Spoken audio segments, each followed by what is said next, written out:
berkaitan dengan KJ masuk semula Rumah Bangsa ni.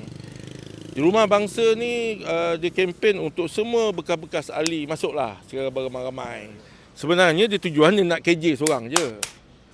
Dia bukan nak semua, tapi tak bolehlah dia jemput KJ seorang. Kan? Dia buka lah pada semua. Jadi semua siapa masuk-masuklah. Sebab pada saya KJ memang just in time lah. Kerana saya percaya perancangan dibuat oleh pihak tertentu. Memang KJ adalah selepas Datuk Seri Zahid lah akan jadi presiden. Tapi tak tahulah dari segi perlembagaan, dia kena balik semula sebagai ahli biasa. Nak bertanding kena ada kena ada jawatan di bahagian dulu ke apa ke, itu terpulang. Tapi UMNO ni dia memang dah dikenali langgar perlembagaan kan.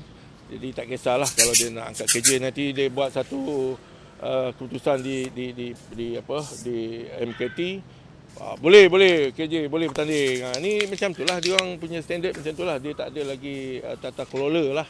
Sebab dia berkawan dengan orang yang kononnya perjuangkan tata kelola. Jadi dia orang pun tak tata kelola.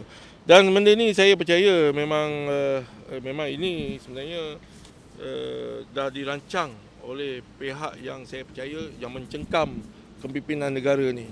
Dan juga mencengkam kepimpinan UMNO yang ada sekarang ni. UMNO dah tak bebas macam dululah.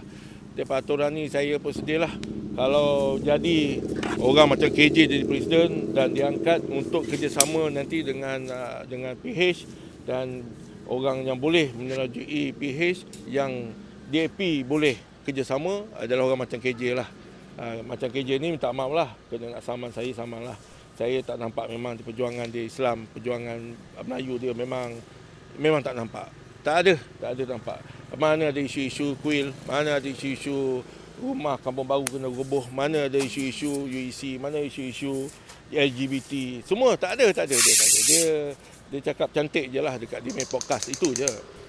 Tak tahulah macam mana orang boleh terliur ataupun tergoda ataupun apa orang kata terpesona dengan orang macam ni.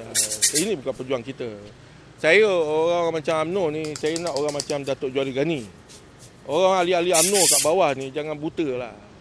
Tengok pemimpin yang boleh bercakap apa saja isu ekonomi, apa saja isu kebangsaan negara, perjanjian itu ini. Dia lancar cakap semua dalam otak dia. Datuk Johari Gani lah adalah paling tepat sekali kalau kena angkat sebagai pemimpin dalam UMNO untuk negara. Dia adalah orang kata harta intelek negara lah. Datuk Johari Gani ni boleh kerja sama Datuk Mak Sam pun tak ada kurangnya. Bersama dengan Dr. Sam, Datuk Johari Gani termasuk dengan Datuk Hamzah sendiri, orang yang tahu pasal ekonomi, orang yang tahu pasal, sebab dia kaya. Dua orang ni Datuk Johari Gani dengan Datuk Hamzah ni dia kaya sebelum masuk UMNO pun. Dia hebat. Orang-orang macam ni patut kita angkat. Orang yang ada tahu pasal ekonomi, perjuangan bangsa juga diorang berdua ni kalau banding dengan KJ.